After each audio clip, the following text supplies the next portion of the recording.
आप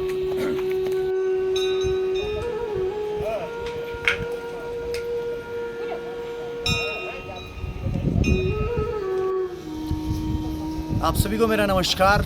आप देख रहे हैं वॉइस ऑफ यूके 24। मैं नितिन जमलोकी। इन दिनों शारदीय नवरात्र चल रहे हैं, आप सभी को पता है, और माता के भक्त लगातार मंदिरों में पूजा अर्चना कर रहे हैं। इसी कड़ी में हम पहुंचे हैं केदार घाटी के आज शिव पार्वती विवाह स्थल में स्थित माँ शाकंभरी मंदिर में। इसकी हम मूल तो आपके विशेषता बताएं तो बांज बुरांस के बीच में स्थित यह एक दिव्य स्थल है, और इसकी कहानी बिल्कुल अलग एक रोचक सी है, क्योंकि बाबा केदार की तलहटी में यह मंदिर स्थित है और दूसरा भगवान नारायण की बिल्कुल नज़दीक स्थित है। इसकी जो कहानी है, बताते हैं कि इस क्षेत्र में जब एक अकाल अवर्षण जब पड़ा था, तो क्षेत्र में जब हाहाकार मचा था, तो यहाँ के जो स्थानीय थे उनके द्वारा माता का आह्वान किया गया, और माता ने यहाँ पर आदिशक्ति के रूप में यहाँ पर तप किया। और तप करने के पश्चात जब माता ने कंद मूलों का यहाँ पर फलाहार किया, हरी घास का और पत्तियों का, तब से माता का नाम शाकंभरी पड़ा है। और उसके बाद यहाँ पर फिर से एक हरियाली पैदा हुई है। तो अलग अलग जो केदार घाटी में माता के मंदिर स्थित हैं, उनकी अलग अलग कहानियाँ हैं। और सबसे बड़ी विशेषता आप देखेंगे कि मूल तो प्रकृति की गोद में माताओं के मंदिर मिलते हैं। ये सबसे बड़ा सोचनीय विषय है।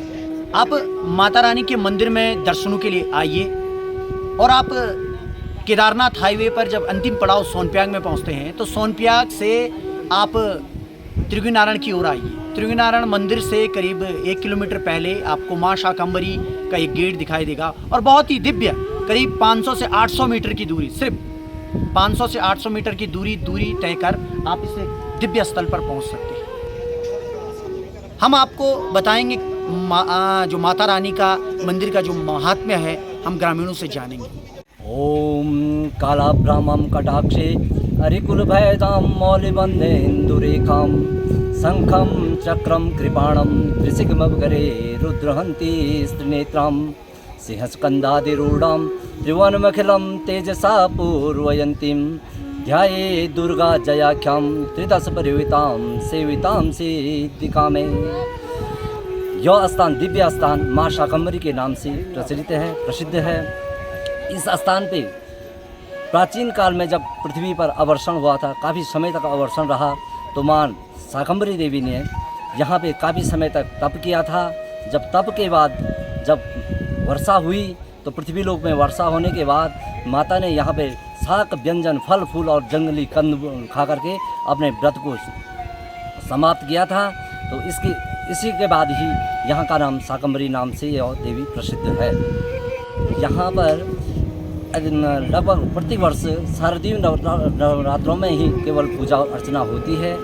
यहाँ से लोग के इधर उधर के गांवों के लोग, जो नज़दीकी गांवों के ग्रामीण हैं, सारे यहाँ पे आते हैं और माता का दर्शन करके आशीर्वाद लेते हैं।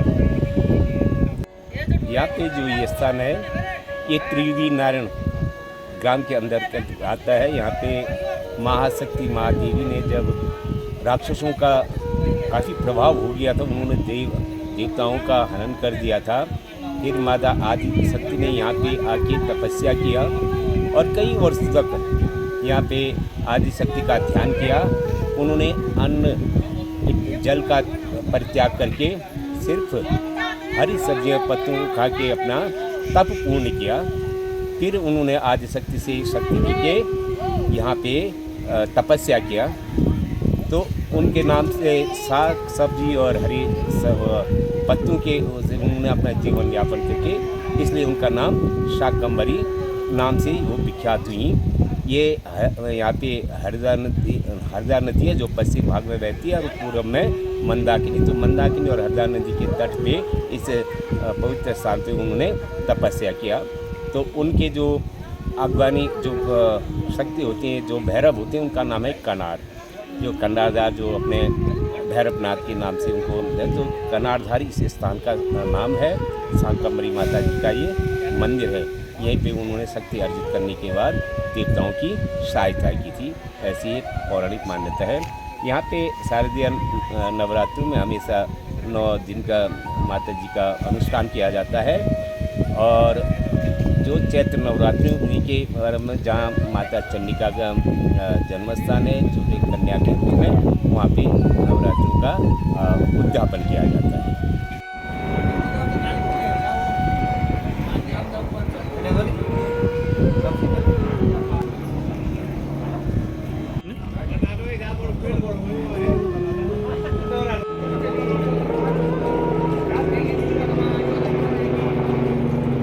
आप हमारे साथ बने रहें, इसी कड़ी में हम आपको और मंदिरों के भी दर्शन कराएं।